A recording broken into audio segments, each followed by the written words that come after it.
ஜனவரி 10 கோவையில் தமிழக பாஜகவின் மிக பிரம்மாண்டமான ப்ரொஃபஷனல் கனெக்ட் 2026 கட்சியின் தொழில்துறை வல்லுநர் பிரிவு நிகழ்ச்சியில் மத்திய அமைச்சர்கள், பாஜக தலைவர்கள், துறைசார் வல்லுநர்கள் பங்கேற்று பேசுகிறார்கள். நிகழ்வில் பங்கேற்க லிங்கில் ரெஜிஸ்டர் செய்யுங்கள்.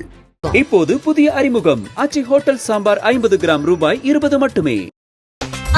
No compromise. உங்க சைடுலயும் எங்க சைடுலயும். It's a GT promise. GT Holidays, South India's #1 travel brand.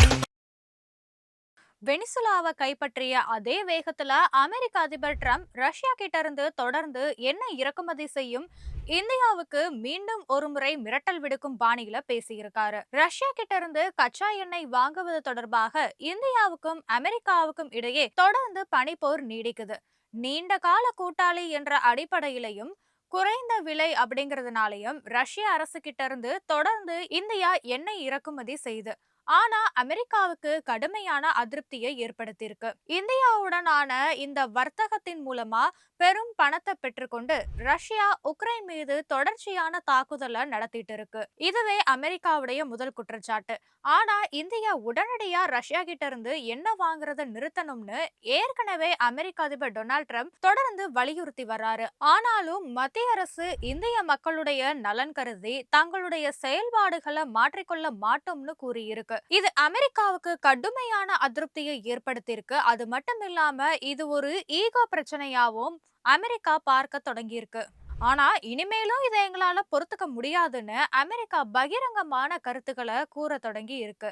இந்த விஷயத்துல இந்தியா தங்களுக்கு ஒத்துழைக்கல அப்படின்னா இந்திய இறக்குமதி பொருட்கள் மீதான தற்போதைய வரிகள் மேலும் அதிகரிக்கப்படலாம்னு தனக்கு உரைத்த பாணியில அமெரிக்க அதிபர் ட்ரம்ப் மீண்டும் மிரட்டல் விடுத்திருக்காரு.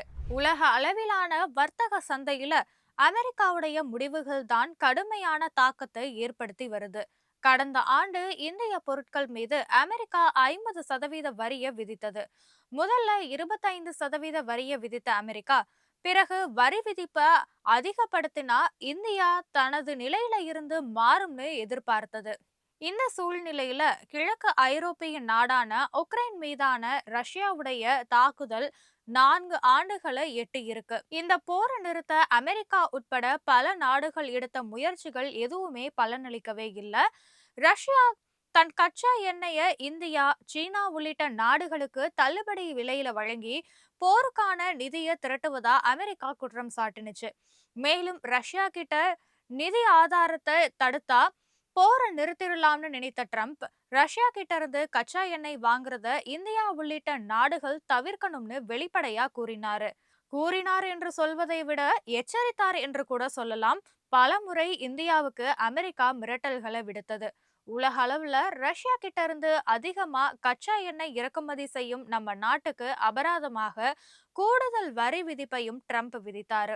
இதனால அமெரிக்காவுக்கான இந்திய இறக்குமதி பொருட்களுக்கு வழக்கமா விதிக்கப்பட்ட 25% வரியோட கூடுதலா 25% சேர்த்து மொத்தம் 50% வரி விதிக்கப்பட்டது. கடந்த ஆண்டு இந்தியா மீது 50% வரியை அமெரிக்கா விதித்ததுனால இந்தியாவை சேர்ந்த வணிகர்கள் மற்றும் உற்பத்தியாளர்கள் மிக கடுமையா பாதிக்கப்பட்டாங்க. அது நம்ம தமிழகம் வரைக்குமே எதிரொலிச்சுது.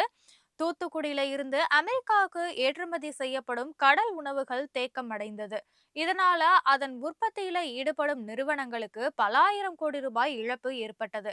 இதே போல ஆந்திரா, தெலங்கானா மாநிலங்களும் கடுமையா பாதிக்கப்பட்டது. இதன் விளைவா இந்திய பொருளாதாரத்திற்கும் பிரச்சனை உருவானது. மேலும் அமெரிக்காவுடைய வரி விதிப்பு காரணமாக இந்தியா, அமெரிக்கா இடையிலான வர்த்தக உறவுல விரிசல் ஏற்பட்டிருக்கு. இந்தியாவுடைய உற்ற நண்பன் என அமெரிக்கா குறித்து மத்திய அரசு பேசி வந்தாலும் இந்த பிரச்சனையில அமெரிக்கா இந்தியா கிட்ட கராரா இருக்குங்கிறத மறுக்கவே முடியாது. ஆனாலுமே அதையெல்லாம் மீறி அமெரிக்கா விதித்த வரி விதிப்புல இருந்து உற்பத்தியாளர்களை பாதுகாக்க இந்தியா துணை நிற்கும்னு மத்திய அரசு தெரிவித்தது. அதன் தொடர்ச்சியா பார்த்தோம்னா ஜிஎஸ்டி வரியை குறைத்து வணிகர்கள் மற்றும் உற்பத்தியாளர்களுக்கு மத்திய அரசு சற்று ஆறுதலும் அளித்தது.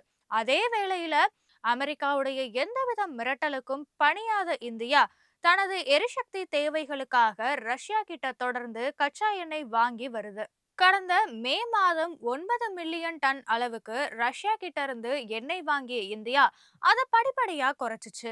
ஆனா கடந்த 2025 நவம்பர் மாசத்துல மட்டும் 6 மாதங்கள்ல இல்லாத அளவாக 7.7 மில்லியன் டன் கச்சா எண்ணெய இந்தியா இறக்குமதி செய்திருக்கு. அதே நேரம் 20% எத்தனால் கலந்த பெட்ரோல் மற்றும் மின்சார வாகனங்கள் பயன்பாட்டின் மூலமா எண்ணெய் இறக்குமதிய குறைக்கும் முயற்சியிலையும் இந்தியா ஈடுபட்டு இருக்கு. இது போன்ற சூழ்நிலைகளுக்கு மத்தியில தான் நான் மகிழ்ச்சியா இல்லனோ இந்தியா மீதான வரி விதிப்பை தன்னால உயர்த்த முடியும்னு ட்ரம்ப் எச்சரிக்கை விடுத்திருக்காரு. அமெரிக்கா கூடுதல் வரி விதித்த பிறகும் கூட இந்தியா தொடர்ந்து ரஷ்யா கிட்ட இருந்து கச்சா எண்ணெய வாங்கிட்டு இருக்கிறதுனால அதிபர் ட்ரம்ப் கடும் அதிருப்திக்கு ஆளாகி இருக்காரு. அதனாலதான் இந்தியாவுக்கு எதிராக அவரு மீண்டும் மிரட்டல் விடுத்திருக்காரு. அதாவது ரஷ்யா கிட்ட இருந்து கச்சா எண்ணெய வாங்கினா இந்திய இறக்குமதி பொருட்களுக்கு கூடுதலா இறக்குமதி விதிக்கப்படும்னு அமெரிக்க அதிபர் ட்ரம்ப் மீண்டும் மிரட்டல் விடுத்திருக்காரு. அண்மையில வெனிசுலா அதிபர் மதுரோவை குற்றச்சாட்டின் பேர்ல கைது செய்து அவரை தங்கள் நாட்டிற்கு விசாரணைக்கு கொண்டு வந்திருக்கும் நிலையில அமெரிக்கா இந்தியாவுக்கு எதிரான மிரட்டல் குரலை சற்று உயர்த்தி இருக்கு.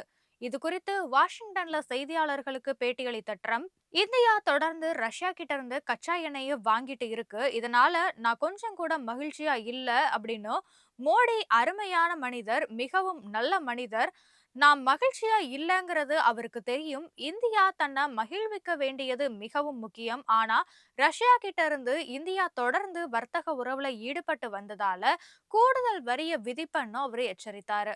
உக்ரைன் போர்ல ஈடுபட்டு வரும் ரஷ்யா கிட்ட இருந்து கச்சா எண்ணெய் வாங்கியதற்காக ஏற்கனவே இந்திய இறக்குமதி பொருட்கள் மீது 50% வரி விதிப்பு முறை தொடரும் நிலையில இதே நிலை நீடித்தால் தன்னால் மேலும் வரி விதிப்பை உயர்த்த முடியும்னு ட்ரம்ப் உறுதியா தெரிவிச்சிருக்காரு.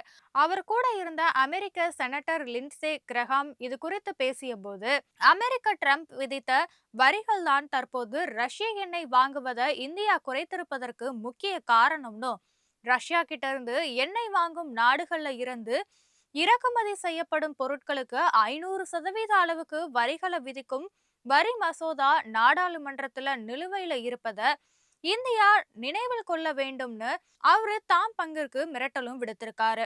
இந்தியாவுக்கு எதிராக விரைவிலேயே வரிகளை உயர்த்த முடியும்னு அமெரிக்க அதிபர் ட்ரம்ப் எச்சரித்தது குறித்து காங்கிரஸ் பொதுச் செயலாளர் ஜெய்ராம் ரமேஷ் தன்னுடைய எக்ஸ்தல பதிவுல, வெள்ளை மாளிகையில உள்ள பிரதமர் மோடியுடைய நல்ல நண்பர் அதிக வரிகளை விதிப்பதாக மீண்டும் ஒரு முறை மிரட்டியிருக்காரு. நமஸ்தே ட்ரம்ப், ஹவுடி மோடி நிகழ்வுகள், கட்டாய கட்டிப்பிடிப்புகள் மற்றும் அதிபர் ட்ரம்பை போற்றும் சமூக ஊடக பதிவுகள் அனைத்தும் மிக குறைந்த நன்மையை மட்டுமே செய்திருக்குன்னு கிண்டல் செய்திருக்காரு. கூடுதல் வரியை குறைப்பது தொடர்பா பிரதமர் நரேந்திர மோடி அமெரிக்க அதிபர் ட்ரம்போட 3 முறை பேசிட்டாரு. ஆனா பேச்சுவார்த்தை பலனில்லாம தோல்வியில தான் போய் முடிஞ்சிருக்கு. ஆனா அமெரிக்க அதிபர் டொனால்ட் ட்ரம்ப் விடுத்துள்ள இந்த எச்சரிக்கைய இந்தியா நிச்சயமா சமாளிச்சிரும்னு எதிர்பார்க்கப்படுது. ஆனாலுமே இந்தியா மீது அமெரிக்கா மீண்டும் கூடுதல் வரியை விதிச்சுட்டா அது இந்திய வர்த்தகர்களை மிக கடுமையா பாதிக்கும்னே சொல்லப்படுது. அமெரிக்கா ஏற்கனவே 50% வரி விதித்துள்ள நிலையில அதனை மேலும் உயர்த்தினுச்சு அப்படின்னா பல்வேறு துறைகள்ல பெரும் சரிவை சந்திக்க கூடும்னு சொல்லப்படுது. குறிப்பா ஜவுளித்துறை அதிகம் பாதிக்கப்படும்னு சொல்லப்படுது.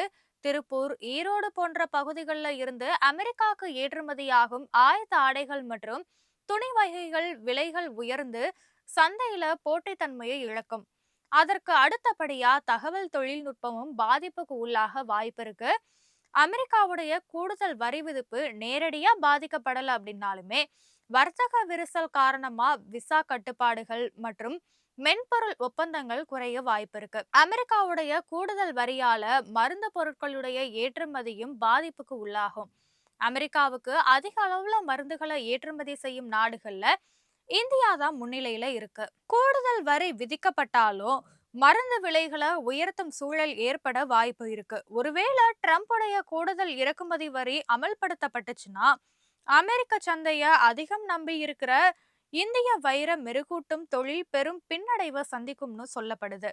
கடந்த அக்டோபர் மாதம் இந்தியா இனி ரஷ்யா கிட்ட இருந்து எண்ணெய் வாங்காதுன்னு பிரதமர் மோடி எனக்கு உறுதி அளிச்சிருக்காருன்னு கூறிய ட்ரம்ப், இந்திய தரப்புல அப்படி எந்த வாக்குறுதியும் அளிக்கப்படலன்னு அப்போதே மறுப்பும் தெரிவிக்கப்பட்டது.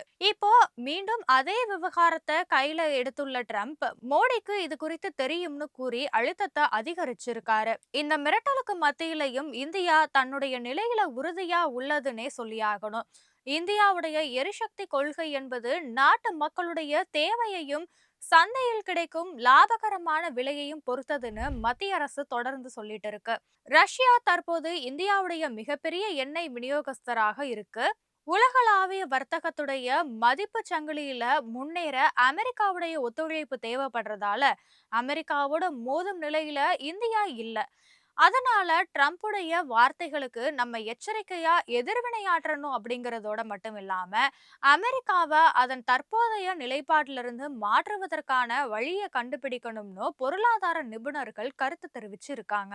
வெனிசுலா மீதான அமெரிக்க நடவடிக்கைக்கு மத்தியில அதிபர் ட்ரம்போடைய பகிரங்கமான இந்த வணிக போரை இந்தியா எப்படி சமாளிக்க போகிறதுங்கிறத பொறுத்திருந்துதான் பார்க்கணும்.